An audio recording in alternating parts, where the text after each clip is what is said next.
You know, if you study people who are at the pinnacle of anything, you recognize that to get there, motivation was maybe 1% of the formula. Maybe. 1%. And I'll prove it to you. If you want to become a world-class bodybuilder, say an IFBB pro, what that takes is you have to train twice a day, 6 days a week. You have to have 8 meals a day. Your calorie intake is regimented. Your meals are pre-planned and pre-cooked. You don't eat according to taste, you eat according to function. So my trainer, for instance, will eat and I'm going, what are you eating? And he's having he'll have chicken that was boiled without salt. And he'll have like half a kilo of it. I mean, what are you doing? He says, I'm taking in protein. He doesn't say I'm eating. He says, I'm taking in protein. For him, it's functional. It's not taste-based. Then, you will probably have to train for a minimum, and this is if you are a genetic phenom, you'd have to train for a minimum of 10 years before you could get on a stage and compete at an average level with an average global bodybuilder. Average. Okay. So why am I telling you this? All of us here at the beginning of a new year write these things called New Year's resolutions. And then New Year's resolutions, number 1, make more money. Yeah? Number 2, change my boyfriend. Number 3, get into shape. Yeah? Number 3, get into shape is somewhere in the top 3. So what do? You go to the gym, you get a gym membership. Yeah? You go to the local Nike store and you buy like all of your gym gear. You are motivated. You are inspired. You are going to the damn gym. You go to YouTube, you subscribe to all of the fitness channels. You go to your Instagram, you follow all of the fitness models. You are motivated. You are going to the damn gym. You're going to get in shape. That's what you're going to do. The people you're following on YouTube have been working on for a minimum of 5 years to look like that. So you have the incorrect understanding that after a month of working out, you're going to look like them. So what happens in the first month? You're excited. You go to gym every single month. And you take the pains and your body is sore, but I'm excited. I'm going to gym. Then life happens. Company doesn't make money. You don't make your targets. You fall a bit ill. Something happens. And all of a sudden you stop going to gym for a day. A day becomes 2, 2 becomes a week. Now all of a sudden you've had a gym membership for 3 months and you haven't been in that time. What did you miss? You thought motivation was the formula. Winners don't need motivation. Winners need discipline. Discipline's about getting it done because it needs to get done, not because I feel like it, not because I'm motivated for it. You think Nelson Mandela was motivated to spend 27 years in prison? You think Martin Luther King was motivated to march across the states and proclaim freedom? You think, if you look at people that change the world, they're not doing it because they're motivated. They're doing it because they made a commitment to do it and they disciplined to see it through. Discipline is far more important than motivation, which is why you got to be careful the decisions you make. Because once you make the decision, you have to see that decision through. Like my mentor says, first we make the decisions, then the decisions make us. So you got to be very careful the decisions you make. Be very careful the commitments you make. Motivation, I'm telling you now, is completely overrated. It's important. Don't get me wrong. We meet according to motivation. We feel good, rah-rah. But that'll fade. You need a stronger will and a deeper commitment to see things through. One of my key phrases for the whole day: disciplines work miracles. Disciplines work miracles. And here's the first piece that works miracles. Number 1, do what you can. Do not let neglect grab you by the throat. Don't let neglect stall you on your path toward prosperity and health, being able to become powerful, influential, rich beyond wildest imagination. Don't neglect what you can do. If you can read, read. If you can change, change. If you can grow, grow. If you can take one step, take one step. Do not neglect to do whatever you can do at the moment. Of course, you can't run a multi-billion-dollar business today. Mark couldn't either 10 years ago. Mark couldn't either 5 years ago. But I'm telling you, today he can do it because step by step, year by year, he took on what he could do. He didn't neglect it. He did the meetings he could do. He made the calls he could make. He read the books he could read. He took the classes he could take. And step by step, he got himself ready. I'm telling you, do not neglect to do whatever you can do because it'll work miracles. Of personal development first, productivity second. Now, do what you can. Here's number 2, do the best you can. If it's a foggy night and you can only see 100 feet, how can you see another 100 feet? Answer, walk the first 100 feet. Walk as far as you can see, and then you can see some more. And walk as far as you can see, and then you can see some more. So what you've picked up here, just do it as far as you can see it. And I promise you, if you'll execute as far as you can see it, you'll be able to see more. Do that, then you can see more. And finally, get in tune of doing the best you can. And you'll have the activity that'll develop the disciplines that will set this sail so that you can say it doesn't matter how the wind blows. I'm prepared. For some people, they see discipline as sort of an ugly word. You know, don't talk to me about discipline. But what you must understand is discipline is a most incredible creative force. Discipline builds a career. Discipline develops good health. Discipline forms the most incredible marriage. Discipline puts together a friendship that won't quit forever. Discipline develops skills that can be magnified, and touch the world. Discipline opens up music. You know, you can't have incredible music without discipline. In fact, we call them the disciplines. We call architecture and music, and we call playing an instrument. We call sculpturing. We call painting. We call writing, composing. We call those the disciplines. And the disciplines gives us the indication that, yes, it doesn't come except by discipline. But it also means that the discipline is the open door to the creative process to turn nothing into something and to turn imagination into reality. So here's what you must learn to do. Appreciate the disciplines and welcome the disciplines. Here's a good question to ask. What other discipline could I begin that would open up a whole new expression in my life of turning imagination into reality? Without discipline, there is no enterprise. Without discipline, there is no magnificent structure. Without discipline, there is no music. Without discipline, there is no health. Without discipline, there is no advantage. There is no future. So discipline is all when it comes to imagination, having something real, believing in it, and turning it into reality. The key to development is to be all that you can possibly be. I don't know what your talents are. I don't know what your skills are, but here's what I probably am right on, that you're behind on an accelerated effort toward your full development. I would suggest that. Now, for some of you, I know that's probably really not true.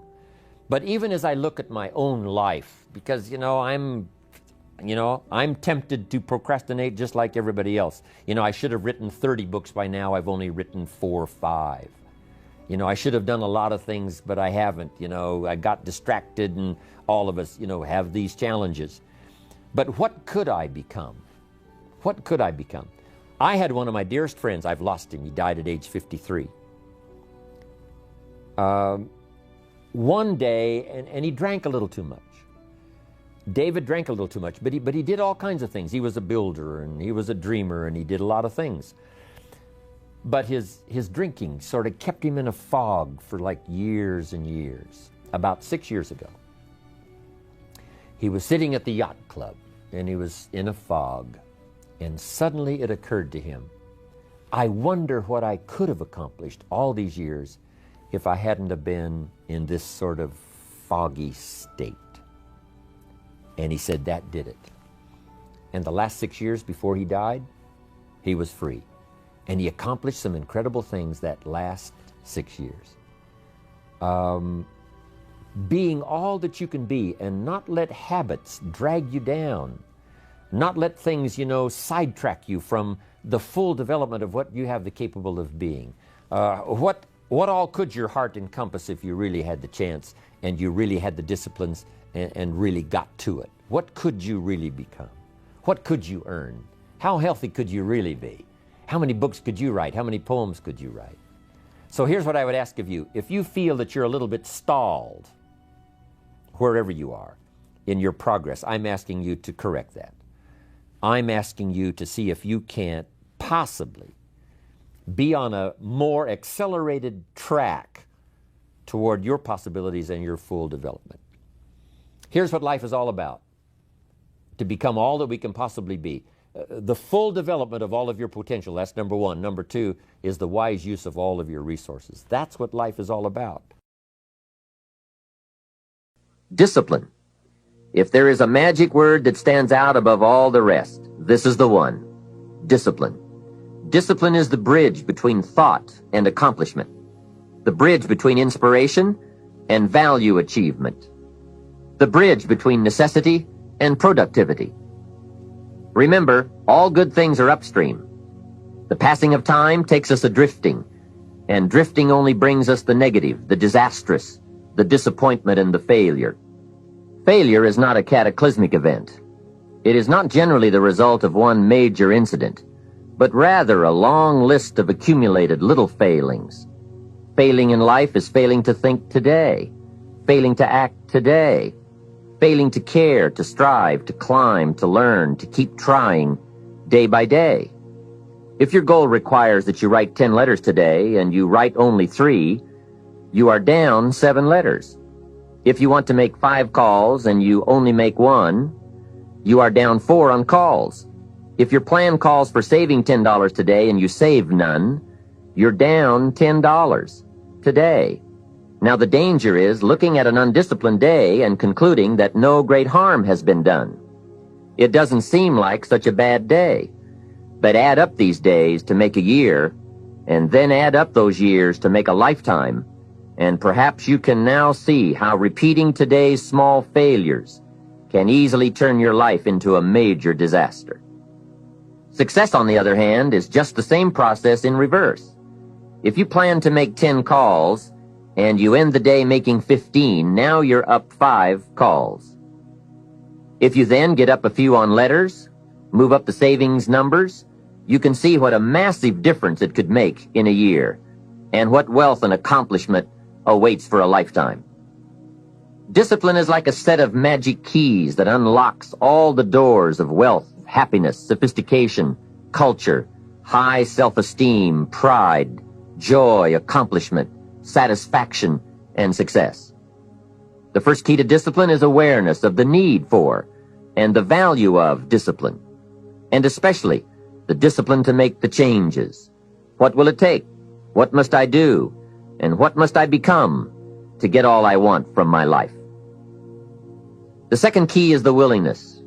More than that, the eagerness to maintain your new discipline deliberately, wisely, consistently.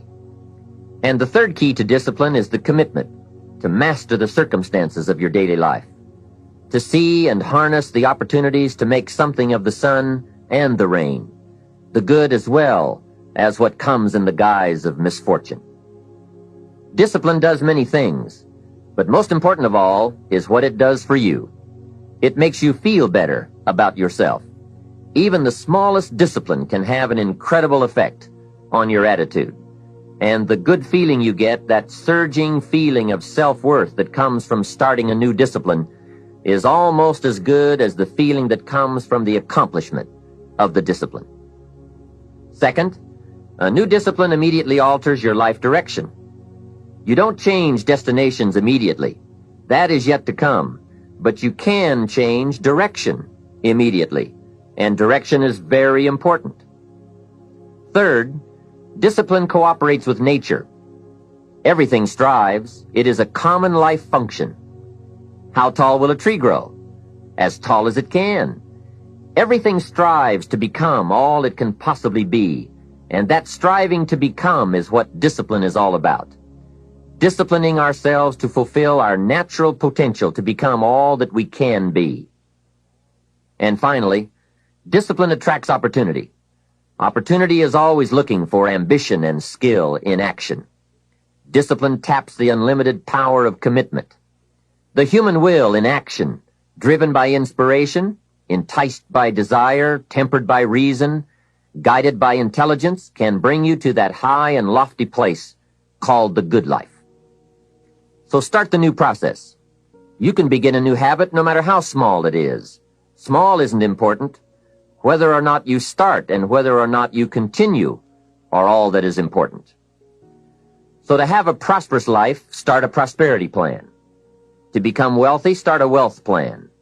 Remember, you don't have to be wealthy to have a wealth plan. A person with no means can have a rich plan. If you are ill, start a health plan. If you don't have energy, start an energy plan. If you don't feel good, start a feel-good plan. If you're not smart, start a smart plan. If you can't, start a can plan. If you haven't, start a have plan. Anyone can. Even a bad person can start hearing good messages and reading good books. Recognize that the start of the better life, the happy life, the wealthy life, is today. This is exciting. Both the process and the result can begin today. Start the new journey today. If you think of a new idea, today is the day to begin the discipline of putting that idea into action. Set this day up as a long, busy, exciting start for your new life. Get your first book for your new library today. Begin your new practice of setting goals today. Start clearing out a drawer of your new orderly desk today. Start eating an apple a day on your new health plan today. Put some money in your new investment for fortune account today. Start reading with intensity for your new wealth of mind plan today. Write a postponed letter today. Make a delayed telephone call today. Pick up your camera and take a picture of something to start your new treasury of photographs today. Get some momentum going on your new commitment to the better life. See how many activities you can pile on in this first day. Go all out. Break away from the negative downward pull of gravity. Start the thrusters going. Prove to yourself that waiting is over, hoping is past, and that faith and action have now taken charge. It's a new day, a new beginning for your new life. With discipline, you can't believe the list of positive moves you can make in the first day of your new beginning.